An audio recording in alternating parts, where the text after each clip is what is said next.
Okay, so we are live, and I just got like a huge order in from Amazon, like a crazy huge order in from Amazon. It's like one of these things where they keep you want to push certain things up and push certain things back and push things all over the place, and everything showed up at once, which is insane. Uh,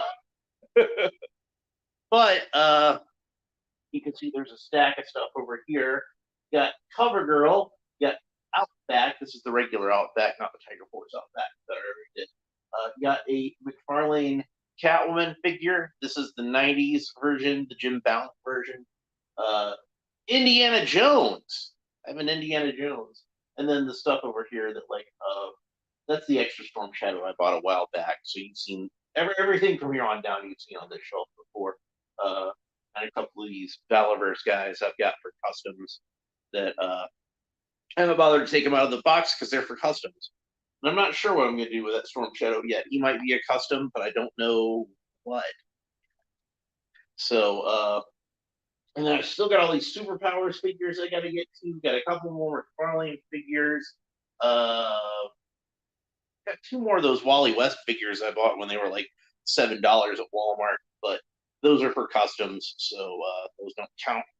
Oh man, I've still got this Martian Manhunter I haven't opened yet. So we got plenty of stuff to work on. Got a couple more wrestling figures. I know I've been teasing that Hulk Hogan figure for a while that I've got, and some of you are probably wondering about that if you're into the wrestling action figures. But I'm going to go ahead and knock the GI Joe classified figures I have out of the way first, and hopefully I can get all three of these this week. And because let's see, today's Wednesday, right? So Wednesday, Thursday, Friday, I can get them all this week, providing I'm not like just extraordinarily tired, which has been happening a lot lately. So that's why I haven't been as frequent on these posts. I've been tired. I've had a lot of stuff going on, and it's just, Anyway, so the artwork on this packaging, I don't want to say this is bad artwork because I think this is nice artwork. Obviously, the person who does this has some skill, so I'm not trying to say this is not good artwork when I say this. But I don't think it's very good artwork for selling an action figure, particularly an action figure you can't even see because it's in this solid cardboard box with no window to show you the actual figure. Now, if this were set up in the way that the older classified figures have, let me get Storm Shadow. I want to have a visual example. If it were set up like Storm Shadow here, where you can see the figure in the box, and then the artwork was just kind of off to the side, and ooh, that's a nice piece of artwork. Then this I think would have worked perfectly well. And right now I would be saying that's a nice moody piece of Lieutenant Falcon. It looks interesting, but as far as selling the action figure, I don't know if it really conveys what you're getting in the box because it is so moody and the lighting is so distinctive. Like, is this guy blue? Am I buying an action figure of a blue guy? Or maybe that's just blue lighting on his yellow face and I'm buying a yellow guy. Like, I don't know what's going on here. Is the lighting yellow and he's a blue guy? Or is it just like the shadow is blue and he's a yellow guy? Well, he's not either. He's a Caucasian guy, kind of, in a green outfit. But, here, like, I don't know, he's a character from Avatar or something. I really don't know. So, but you got the tiny little picture of the action figure over here. Honestly, if you're going to do this, where you're just going to have like pictures and not show us the action figure, you might as well just put a big picture of the action figure on the front. This is something that's supposed to catch people's eye at the store, and the action figure, back when you had a window here where you could see the action figure, would probably be pretty eye-catching. But instead, you've got like an artwork with a whole lot of blue and a whole lot of yellow, and neither of those are really the colors of the action figure. So you don't really know what you're getting. And while it's a nice piece of artwork on its own, I don't think anything on here really leaps off as like an action figure. You know what I mean? So there's another piece over here on the side with him parachuting down. Like I said, this is nice artwork, but I don't know if it's nice artwork to sell an action figure. You know what I mean? Am I making any sense? I don't want to sound like I'm being too mean to the artist who created this artwork, which I do think is nice artwork on its own. And in fact, if they'd have, like I said, with the older style of classified action figures, I think it would have worked really well and it would have looked cool. But as it is, it's just kind of like it's a little abstract, is what I'm saying, for what this ought to be. Now, on the back, if you want to see what the action figure looks like, then it has some pictures of it. But like I said, it's like that's not going to help it leave the shelf. You know what I mean? So over here we've got some symbols, and I don't know what any of these mean. So we're gonna do like HCC 788 and just pretend like we know what they mean. So this one means he actually went to go see Shazam: Fury of the Gods in the theater, and he was the only one. This one means that he has bullets, which is good for a guy who carries a gun to have bullets because he wants to shoot them. This says that he is enrolled in Blue Cross, so they'll take care of his medical expenses. So that's good. And this one means that he's a big fan of comic books, which is ironic because he wasn't that well utilized in the comic books. I mean, he was well utilized. He was written well. Because Larry Hama, of course, he's going to write him well. But he wasn't in the comics that often, is what I'm saying. And I think that's probably because, there were already kind of characters that served the function of this character in the comic books. Obviously, from the beginning, you had Stalker, and then they wound up putting Duke in there. And I pulled Duke out of storage because in the animated series or the animated movie, I don't think Falcon ever actually appeared in the series. Duke and Falcon were half brothers. And I kind of like that aspect of the characters. And I also pull out Flint. So Flint will be relevant to this discussion because I kind of felt like when they put out Falcon, it's like they were kind of trying to do Flint again, but do a better job with him, and improve on certain aspects of that figure. And the vintage Falcon figure, I feel like, is superior to the vintage Flint figure. And in fact, the vintage figure of Falcon that came out in 1986 is probably my favorite. Like when I say my favorite GI Joe action figure, I mean of the actual GI Joes, of the good guys. Falcon is probably my favorite figure. Now that makes him kind of like my third favorite figure overall after Zartan and Destro in that order. Zartan is my favorite of all GI Joe action figures. So let's go ahead and open them up here. Let's see what all we got. Now this is nice. They give you a little tab here that makes it easy to pull that out of the box. And I have to imagine it's designed that way because you can see there's a little cutout here for your thumb to fit into, so you can easily flip up this tab, which you can then easily pinch and easily slide Falcon out of the box. And ooh, that head sculpt. Yeah, we're going to talk about this head. It's already been like the butt of several jokes online. Normally, whenever I talk about one of these classified figures, I always find one of the highlights is the head sculpt. I don't think I've seen any. I've seen a few head sculpts on these figures that I feel like could fit the characters better, but even then, I usually think they're pretty good head sculpts. This head sculpt is like, I don't know what they were trying to do with that. I mean, just look at that. Remember how I said that Falcon on the animated movie was supposed to be Duke's half brother? He was supposed to be his younger half brother.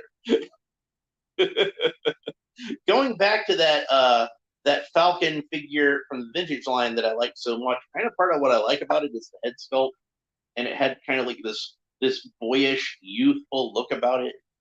Kind of reminded me a little bit of the original the original G.I. Joe.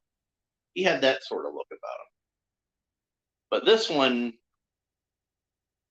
oh man, I don't know what they were going for. It looks kind of like Thomas Hayden Church a little bit, maybe. Not who I would really think of to play Lieutenant Falcon. Great actor, but that would be some miscasting right there. So then we got in this box, we have a little paper bag that's going to have all the accessories in it.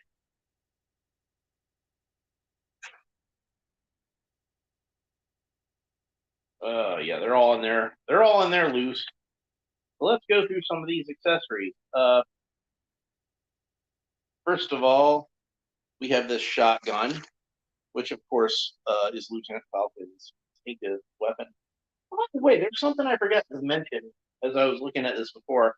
I noticed that like many GI Joe characters, that they no longer have the trademark on the name. He's got his file name with his code name as a nickname on here. So Vincent R.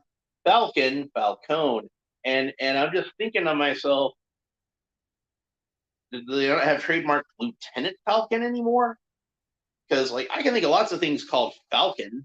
I can think of like Captain Falcon and the Millennium Falcon, Falcon Crest, all kinds of stuff that's named Falcon. But I can't think of anything called Lieutenant Falcon. Couldn't we still use that?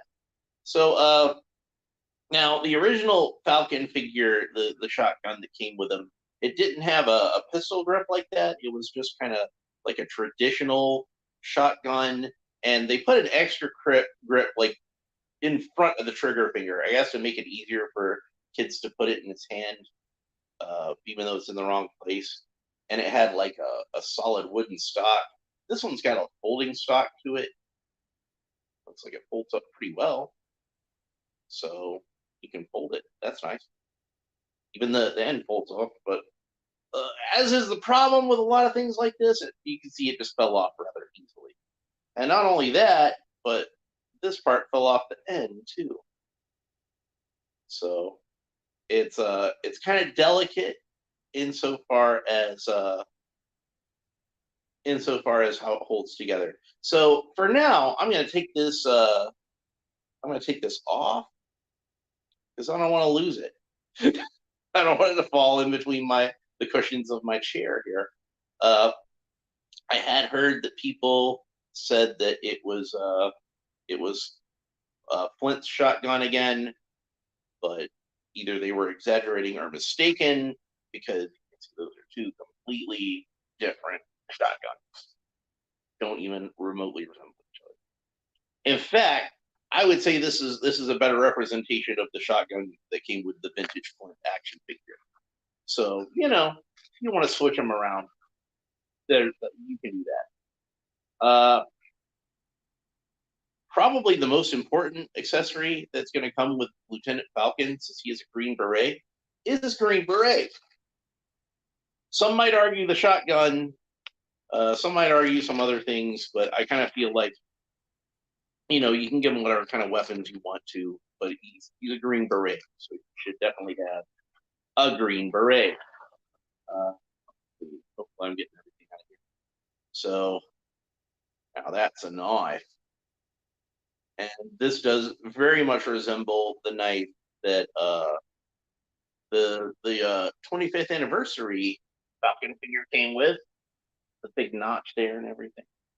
I don't remember if that's what the knife looked like that came with the vintage figure, because it's a knife and it's a tiny little piece, and it was one of the first things I lost, unfortunately. And then again, this backpack very much resembles to me the 25th anniversary backpack. It's got that same sort of feel to it.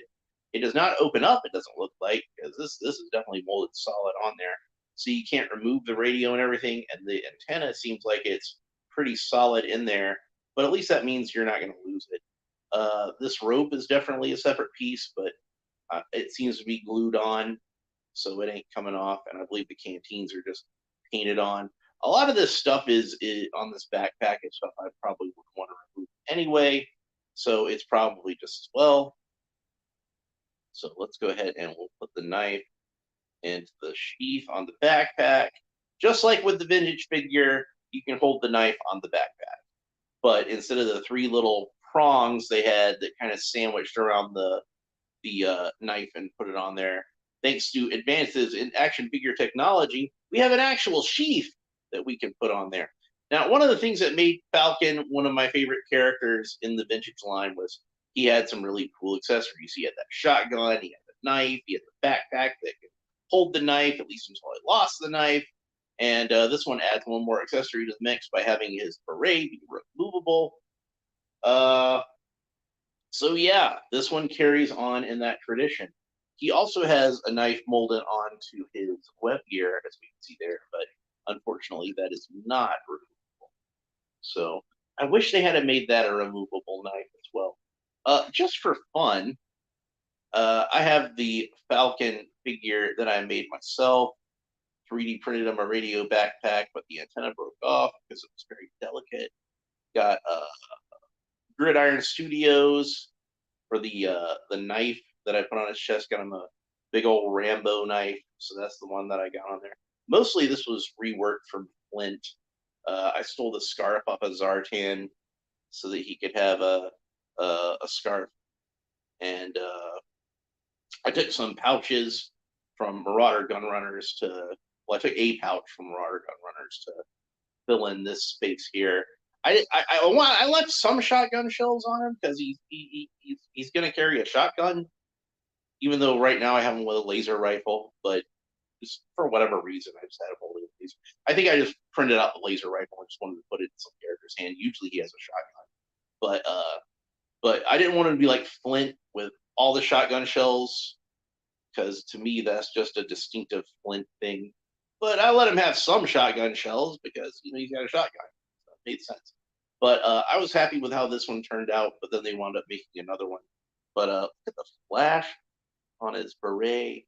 Put a lot of effort into that. By the way, that head is Icarus from the MCU, and I had to cut off a lot of his hair to get the beret to fit on there. I had to hollow out his head a lot to get the head to fit on there because even though Hasbro made both of them, they can't make all the they can't make all the parts interchangeable. That'd be too simple. So, but I was pretty happy with how the custom figure turned out. I like this head better than the one that's on the actual figure. But let's go ahead and get him out of the box, and then we can talk a little bit more about the pros and cons of this figure and whether or not I would recommend him for your collection. Now, if you're like me and you're just trying to get your hands on anything classified you can get your hands on, you're obviously going to get Lieutenant Falcon. He's an important character.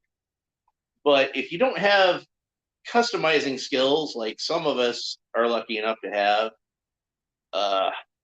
that head, man, oh man, that head. Where do I be?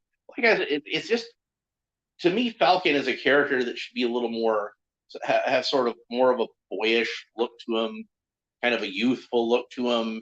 And this face is all kinds of craggy and like he's got all the lines in his face. Like I just don't think it works for that character at all. Now, then there's the paint job isn't that great on this one either.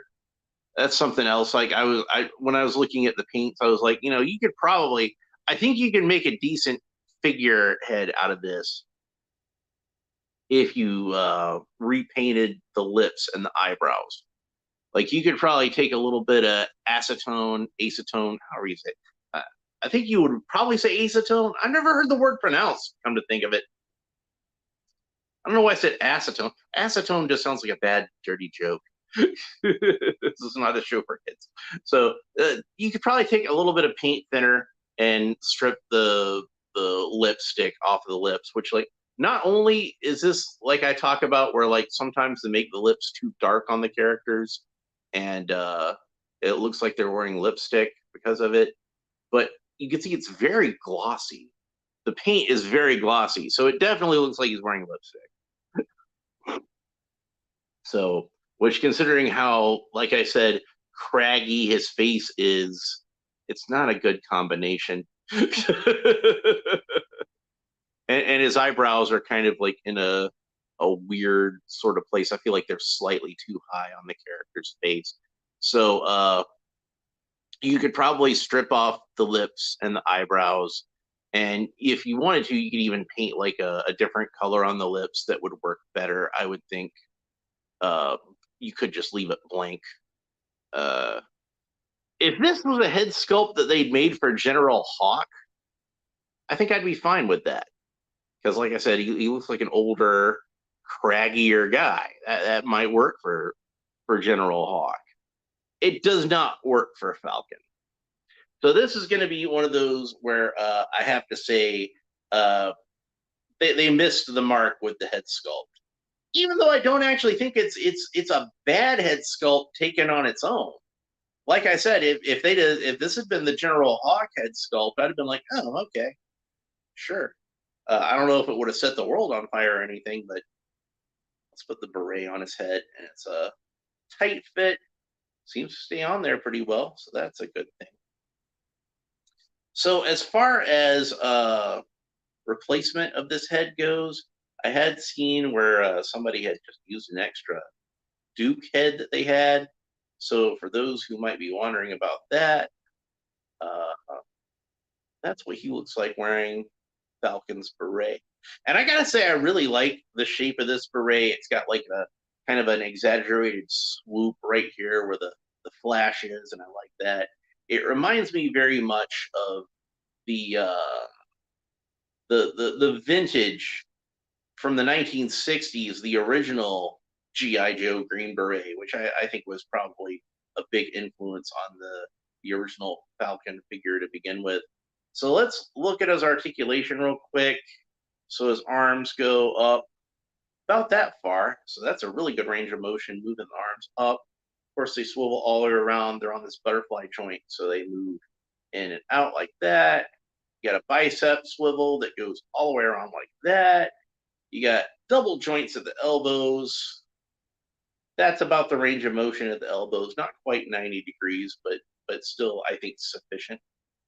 Got some wrist joints where his wrists rotate all the way around. And then, at least on this wrist, we got like a vertical tilts up and down like that, which I prefer on characters that hold guns. I think that works better. His right forearm is bare. His left forearm has a watch on it. And the wrist articulation scheme is the exact same on that wrist. So we got a hand that pivots up and down, although it seems like the range of motion isn't quite as good on the left hand because of the watch. Maybe, I don't know. Or maybe it's just kind of gummy. So if you have joints that are gummy or stiff, don't try to force them. Always use a hairdryer or some hot water and soften them up. You do not want to break them. Speaking of stiff joints, his knee joint on his right knee seems really stiff. Left knee seems like it's, there we go. This just takes a little bit of coaxing. So come on. Don't force it, but you can coax it. Very slowly, very gently. Don't put too much pressure on it. See, in this case, like I was putting too much pressure on it, and that started to bend at the boot cut. Started to bend that. So that might be one worth hitting with a hairdryer later. I think I got it loosened up now, but it still might be worth hitting it with a hairdryer. Loosening it up a bit more. So got a boot cut. So the boot spins all the way around like that. Both sides, obviously. And then the cool rocker ankles that I like on G.I. Joe figures, particularly when they have a boot cut. Sometimes with the 3 3/4 inch figures, when they had these rocker ankles, it didn't work out as well. But that's because it didn't have a boot cut a lot of the times with those because they're so small. But boot cut works out really well on this one. So the colors on this one, kind of like with Stalker, I kind of feel like the colors are a little muted. And I know that some people don't like bright colors with their G.I. Joes. I know there's a lot of people who are down on the neon coloring in the 1990s, but I kind of feel like with a figure like Falcon here or with Stalker, they kind of overcorrected as far as that goes, and then they wind up looking a bit drab. Now, for whatever reason, uh, probably because of the ring light that I'm using, on the camera, he's actually coming across as nice and vibrant. But when I'm looking at him in real life, it's very drab. So again, going back to the custom that I made, I kind of feel like it's not too hard to make the color scheme vibrant and interesting, but at the same time keep it realistic. Like to me, this is a realistic looking figure. Like maybe it's not actually realistic, but it feels real. You know what I mean? So and I was very much basing that off of the vintage 1980s Falcon. Obviously, I made a little bit of changes because he's wearing gloves. That's because I made him out of a Flint figure, and Flint was wearing gloves. but but yeah, I think they probably could have made these colors a little more bright and a little more vibrant, and it probably still would have looked good. That having been said, I don't think this is necessarily like a bad paint scheme on Falcon. Let's look kind of next to Duke real quick so we can see how they look together. And like I said, I kind of feel like these guys, are kind of like cut from the same cloth with Flint and Falcon. So get a look at them next to each other. I wish I had thought to bring Stalker into the living room with me. So now I want to see how he looks against Stalker, since they both. And technically, Stalker's a ranger, but he does have a green beret, so it'd be interesting to see what they look like together. Okay, so here's a problem. As soon as I put the shotgun into his hand, the trigger guard broke. Like that instant. So they did not do a very good job making this a very robust trigger guard. It broke immediately. So that is disappointing. So let's go ahead and we can swivel this wrist around, and then we can fit, I'm sure, the front of the shotgun into his hand. Now, this might not be something you might not want to leave him displayed like this, because it will stretch out this hand eventually. But even then, I think you could fix it by hitting it with a hairdryer, dipping it in some warm water, and it should return to shape.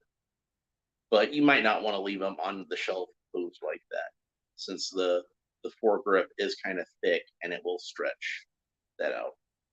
So I would probably have them in like this kind of pose on the shelf, maybe put the knife in the other hand if you want to have something in this other hand. Or, since he's got that trigger finger, we can have him like pointing. He's a lieutenant. He's leading the way. And of course, we should put the backpack on him so that you see what he looks like with the backpack. And it's got the cool radio antenna like the original Lieutenant Falcon had. While I'm thinking about it, yeah, let's go ahead and put the knife in his hand and see how well he holds onto that. And it's a little loose, honestly. But I think that like I said, I had the shotgun in that hand, so I might have stretched it out a little bit already. But it's a nice knife. I think maybe they could have made that grip a little tighter. Let's try it in the other hand, since that one didn't have the shotgun. It's still kind of loose. So I think they probably could have made the grip a little thicker. So, but that just means that kids can lose it while they're playing in the front yard, like I did. Carry on that grand tradition. So, do I recommend this figure? Yeah, but with some caveats. And the main caveat is going to be that head, because like I'm sorry, Hasbro, you did like 99% of this figure I really like. And like well, let's say 98%. And 0.5% is that trigger guard broke on that shotgun. There's no excuse for that. You should have made that either a little thicker or a little wider, so the I don't know, like it's not even like too tight for the finger. It's just the placement of it, I think. So that could have been done better as far as the trigger guard on the shotgun. I'm very disappointed by that. Normally, like you would imagine Hasbro would have a much more robust trigger guard on there, but it didn't work out. That head, man, kind of looks like he's almost like he's chewing tobacco or something. It's something weird about it. Like I said, maybe if this was like Lieutenant Falcon or or not Toll, if it was General Hawk, it might have worked. If it was Toll Booth, like somebody could use this head for Toll Booth, and I think that would be perfect. Maybe even Grunt. Maybe it might have even worked for Grunt. But for Lieutenant Falcon, nah, man, I ain't feeling it. I'm sorry. Another thing I'd seen where people had done to customize this is to swap Dusty's head onto this. Like they'd strip all the paint off of Dusty's head with the camo and everything and put that head on there. And I think that worked better as Lieutenant Falcon head. And if you did that, you wouldn't even really need to buy another Dusty head. You could probably take this head and paint some camo on it, and it would. Dusty should also be kind of boyish looking, but I think the camo would help distract from the cragginess of this figure. I don't know, man. It's like we got this Flint that looks like a young Aaron Eckhart, or I'm sorry, Duke. I'm getting all the names mixed up right now. We got Duke here, looks like young Aaron Eckhart, very handsome and everything, and then we got like this Tommy Lee Jones looking dude over here. That just ain't right. So the uniform and everything, like I said, like I kind of feel like these colors could have been a little more vibrant, but they're not bad colors. I like the boot covers. They do remind me a lot of like he does have that kind of Vietnam feel to him, which I kind of feel like uh, Falcon should have. Maybe a little more modern, a little more sort of tactical, as they say these days. But he's still like I think he would fit in with Vietnam characters. Other than he's got the Joe Pro on there, they're not giving that up. Characters are still having that. So, but then again, my own custom Falcon, he had the Joe Pro, but let's I don't mind him so much, and it was already on the figure, so I'm like, what the hell? I'll just make it work. But yeah, I like the figure overall, so I don't want to seem like I'm slamming it. But there are certain things that I feel like should have and could have been better done. So I don't know.